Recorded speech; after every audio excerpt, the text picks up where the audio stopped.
غیب کا علم کس طرح حاصل ہو سکتا ہے جبکہ اللہ کا فیصلہ تو یہ ہے کہ آسمان اور زمین میں اللہ کے سوا کوئی بھی غیب نہیں جانتا۔ یہ مضمون ابن کثیر میں موجود ہے۔ دوسرا، ایک حاجت مند کی حاجت پوری ہونا اس وقت ممکن ہوتا ہے جبکہ تمام کائناتی اسباب اس کے ساتھ موافقت کریں۔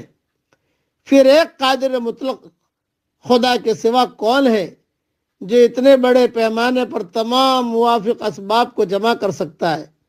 اسی طرح ایک قوم کا ہٹنا اور دوسری قوم کا اس کی جگہ لینا، سمندری جہاز اور موجودہ زمانے میں ہوائی جہاز کا امکانات فطرت سے